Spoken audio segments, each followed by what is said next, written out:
Lovely. Rukmini, before we talk about movies, work, we first go on anybody's Instagram profile every time, we are about to chat with them. I went on yours. Your bio is really interesting. Can you explain what your bio is and why do you have that?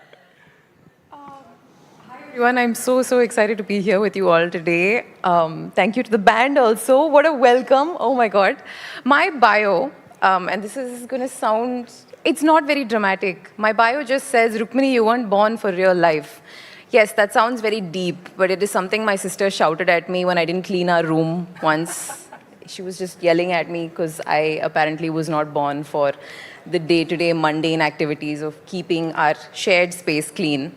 So, yeah, it's not as deep as I would wish for it. It is. I mean, you weren't born for real life, hence you go on to join movies.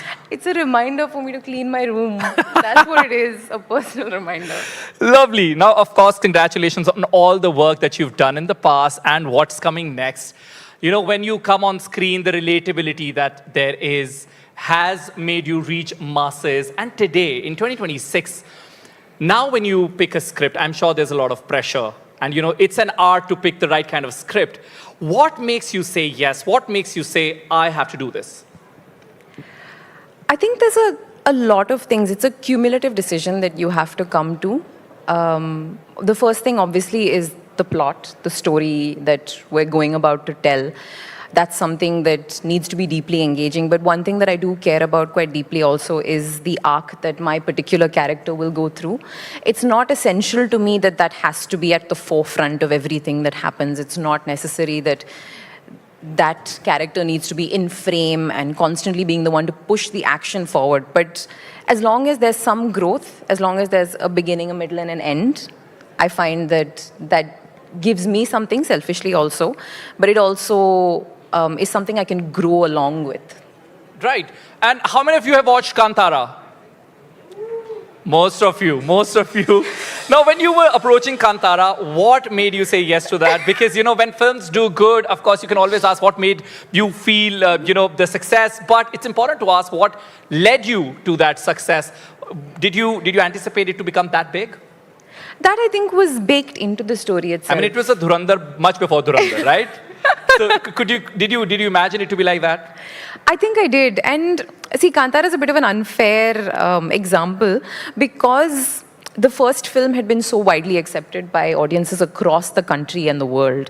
People were so enamored by this new culture that they were learning about, this fascinating culture that exists in the south, in the Karavali region. And I think that that was something that spoke to a lot of people. So the prospect of simply being involved in that world, that mythical, fantastic creation, and being able to push it along myself and contribute in whatever small capacity I could, that was just too exciting. And then as I got to know the story, the level to which it would go, the world building was phenomenal. But would you believe that, since it's a sensitive story, and then, of course, it talks about a culture, so because of that, when it goes mainstream, a lot of cultural appropriation also, sorts to become, very common. I mean, we've seen several celebrities also, let's say, mimic that particular style that became a controversy. So do you think cultural appropriation gets really common when a film like Kantara goes mainstream? It is a double-edged sword, certainly, because this is a beautiful and fascinating culture that exists, but it's also a living, breathing belief. Yeah. It is a faith that's very important to people. So I think that, films also do attempt it. I think Kantara also did have a couple of slates in the beginning where they say that this is a very sensitive and important belief to a lot of people, in this part of the world. And so to please approach it with the sensitivity and divinity that it holds within itself. So I think filmmakers do what they can in order to set the mahol, so to speak, of how we should be approaching these films, because they are also entertainment, but it is also laced with faith. And sometimes it can be a bit of a double-edged sword, but I think people find their resolutions along the way. A lot of people, they do understand when a boundary's been crossed, and that's also part of education. Right, of course. And thanks for educating us, through cinema. And as we talk about your movies across different languages and we get to talk to you about your language proficiencies, you do your British accent so well. Can we see you do a little bit of British accent? If I was to ask Rukmini, how are you doing today? I'm doing very well, Aaron. How are you doing today? I have been told that this accent is not very good, so forgive me if you don't enjoy it. American is always a lot easier. We can all just do the American accent. I think that would be easier. Let's just Give stick it up, to that, guys, shall we? for being such a sport. Now you have also, DM'd a director for a role, and this is something, this is a masterclass for all of us, especially young ones. Sometimes we feel, isn't it too pushy? Will I be perceived in a certain way if I do that? And a lot of youngsters feel that. What would you want to tell them? How did you back that role? And what can they learn from it? So, it's kind of complicated, right? Because I studied in a drama school in the UK, and they're very proper over there. They're very serious. They're like, you do not DM people. You do not, if you happen to see them in the tube, you don't go up to them and be like, listen, hi, I'd like to work with you. You approach it in a very professional manner. You have an agent, they have an agent. Agents speak to each other, figure it out. So coming from that tradition of professionalism to just be like, I know this director is making a film. I know I would love to be a part of it. I'm going to shoot my shot. Was a bit of a dodgy decision. Also, given the fact that he ignored me for 10 days after. I was scene zoned for 10 days. On scene. I was left on scene for 10 days and I was left to think the worst. At that point, I was like, I'm not getting any work. Clearly, everyone thinks I'm way too unprofessional for this. Eventually I bagged that role because of the audition that I later on gave. But I think the thing that I would say is that there is no harm in shooting your shot, whatever that may be. Obviously, you do it in a respectful manner and you make clear your openness to try for it. There is no entitlement in, demanding anything, but knowing that you have what it takes, perhaps, to just try for that role and see if it sticks. A great learning here is that yes, you shoot your shots, yes, you DM the person that you want to work with, but then be prepared for that audition. Be prepared, right? yeah, be prepared for those credentials. Yeah, you need the nerve to shoot your shot and to reach out for something. Sure. But you also need to have the work, the ability that is the spine that will then hold that bravado of spirit up. So I think it's twofold. Right. So it's 2026, it's a great time for women in cinema. Of course, we have a long way to go. You're loving the roles that, heroines today are portraying on the big screen. But now you have worked with such big male stars, whether it's Rishabh Shetty. Now we'll be seeing you with Junior NTR. There's Yash also, where you are collaborating with him for Toxic.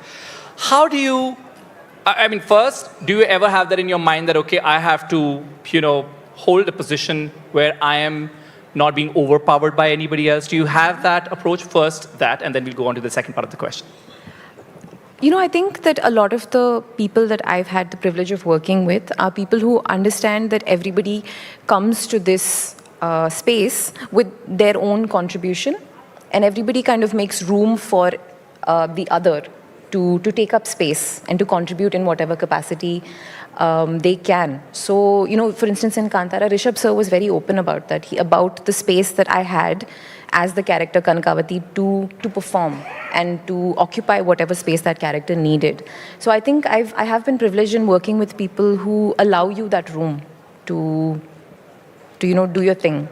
My second question, and before that, I also want to tell you, I'll take one question from the audience as well, so be prepared for that, because, we want young minds also to participate in this, and it becomes a conversation. My second question was going to be, forget the gender, but when you work with a big star, somebody who's massive, of course, you are, doing great work, you've become big, your work is great, but then when you're collaborating with somebody who has a big name as well, does that ever become daunting? Or if it does, how do you manage that? I think it can be kind of daunting in the beginning. For instance, the first time I met Yash Even sir, for Rukmini, it's daunting? Please. Exceedingly daunting. The first time I met Yash sir, I think I walked into the room carrying the legacy of all the work that he's done before. And, being someone from the Kannada film industry, I've seen a lot of his work growing up. So when I walked into the room the first time to meet him, I was carrying the weight of all of that. And then you see that they are not really carrying that weight. They approach every film afresh and new and with a real lightness of spirit that is infectious. So that was something that was very, very eye-opening for me to see that the legacy that they've built so far is not really a burden. It's work that they've done. It's a path that they've paved along the way, and now they're completely consumed by what it is that they're creating at this point, which was it was amazing for me. It was a great learning, and I think that that's also a privilege of working with huge stars. You get to see how they approach their work. Lovely. So you learn the process while working with them. I'll take one quick question from young minds here. Anybody, you can raise your hand and the mic shall reach you. Can we get her a mic, please? Please start with your name and then your question. Hello, ma'am. Hi. Hello, sir. My name is Manjinder Pannu. And ma'am, like you mentioned earlier, that you had a nerve to DM one of the persons for a role. And then you also later spoke of how in the UK you wouldn't have done that. You would have taken a professional recourse to it. Say, suppose the way you mentioned that it was on the person left that on scene. Would you suggest, had the person not replied after those 10 days, would you suggest to a young person to still follow the same course or, be on a back foot? That's a great question because that has also happened to me. And in that circumstance, I did drop a reminder once, sir, I'd reached out about this. If there still is a possibility, I'd love to. This was for a completely different film that I am not in. And I didn't get a reply. But I think the best thing to do at that point is to know that you tried whatever you could do. At that point, whatever avenue you had to access a person that you wanted to work with all your heart, you did try. And if it didn't work, that one opportunity is not meant to happen in this way.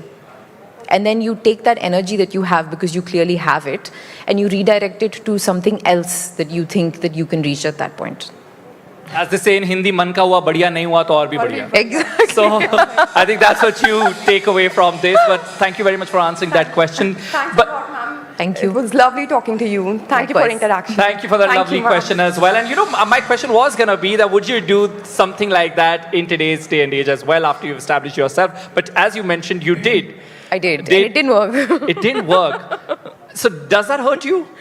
A little bit. I mean, it does a little bit, and then you know that sometimes it's probability, or sometimes you don't know necessarily what's going on with other people. You don't know how busy they are. We tend to think of these things very much rooted in our own experience of things. Oh no, they didn't reply to me. Oh no, they didn't acknowledge me. You don't know what folks are dealing with, and whether it's not a burden that you can put on them necessarily. I think, again, what I try and teach myself to do is to take that energy to what is in my control. Right. And actor is all about their experiences. Whatever you show on screen, it's a lot of it is dependent on what you've experienced in your life. Now, I also want to talk about another aspect of your life, which is about your father. In 2007, he laid his life for Uri, for protecting us. How has that impacted your experiences later on? Now, you also work with war widows as well. Mm-hmm. How has that made you a better actor, a person, a better professional? That's And because a lot to learn and a lot to heal from, and a lot of experiences, a lot of feelings which a lot of us won't even understand. I think possibly the biggest learning of that part of my life has been sensitivity, to understand. As an actor, we work a lot with empathy, with emotions. I think that experience in my life has given me an understanding of a depth of pain that I hope lots of people are not privy to, but it's something that I think kind of, say, emotions are a spectrum. Sure. It's taken me to one end of a spectrum, which I believe has taught me to use different colors in my painting. If my acting is an analogy, it's given me more colors in my toolkit. But the work that, I have to say it's more my mother's work that she does. That has been an amazing learning for me to see that sort of generosity of spirit where someone has suffered a traumatic loss of their own but chooses to redirect that to the betterment of other people who are in the same situation. I think that's been one of my biggest takeaways from that experience as well. And it's really taught me that human beings can use our pain almost in a proactive, generative way. Sure. You can redirect all that pain into action around you. And since you use that analogy of painting, we've also stalked you enough to know that you paint a lot. So is that also therapeutic for you? Is it your passion? Or did you ever want to become an artist, a sketch artist first? What's the story behind that? It was a possible career option for me until I failed in school. I got a D at that point. So clearly in art. What are you saying? Fine art. You must check her highlights, which is art by R. It's spectacular. Yeah, the board of examinations closed that door for me very, very thoroughly. But I found my way back to it on my own terms in that sense, not as a professional, but as an enthusiast, as someone who just enjoys a certain kind of outlet. Sure. Because I think that acting can be very emotionally heavy. Sometimes you need to work with your hands, whether that's pottery or art or origami or whatever it is. You need some outlet, some hand-eye coordination sort of thing. Lovely. And before we start to wrap this, my last question to you is, of course, absolutely exciting projects lined up for you. Which is that one thing that they should really hold their breath for? Any one project, any assignment, which you can talk about. Of course, there's a lot in your kitty. So if you had to tell them for one thing which they can hold their breath for. I mean, I really want to. There's lots of things. My God, don't make me pick. Problem of plenty she has when it comes to work. I know that's a good problem to have. Great place to be. I'm very I'm blessed. But I think what I'm really very excited about is Toxic, which is out on June 4th. I feel like that's Yay! It's a very, very exciting project. I think the scale of which is certainly unlike anything that I've seen yet. And I just think that the world that our director Geetu Mohandas and our star Yash is building is just so expansive, so new. It feels really pioneering to me, so I'm excited to be involved in it. And I think I'm really excited to see how people respond to it and how they react to this new world. Lovely. And Gen Z loves this term anyway, toxic, right? Anything that you don't approve of is toxic for you guys. But as we wrap, we also have a graphologist here with us, and you have signed with her. Can we have the graphologist on stage, please, and let her analyze what she's found about Rukmini?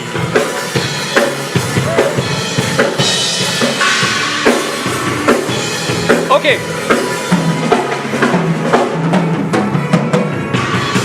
What are your learnings now? I'm terrified, by the way. Terrified. I can make it. No, but frankly speaking, if I didn't know what field you were in, I would honestly be like, this is someone from within who we could have found sitting on the mountains, reading a lot of books, having discussions with people, and on the go traveling. Even though she is out there, but very selective with the people she chooses to trust. Is that true, Rukmini? Is that true? Are you very selective? Yes. Selective to trust. Oh my God, yeah. It's scary. Even if you wish to get to know her, it's like the mind is your gateway. Any kind of ideas, imaginations, high-level thinking. And I feel even the films you do, instead of the glam, what attracts you more is the vision in that film, and to come across as an independent, self-made person. That's very important. Do you want to redo the interview with Radhya? I feel like she's got it spot on. Oh my God. But of course, you see that through your work, for sure. Whatever she's reading about you. And stagnancy is not at all her thing. Like, boredom can be like lethal for her, dangerous. Like, keep me on the move. Are you fidgety by any chance? Are you fidgety? Madly. Oh my God. That's a great observation. Then thank you very much.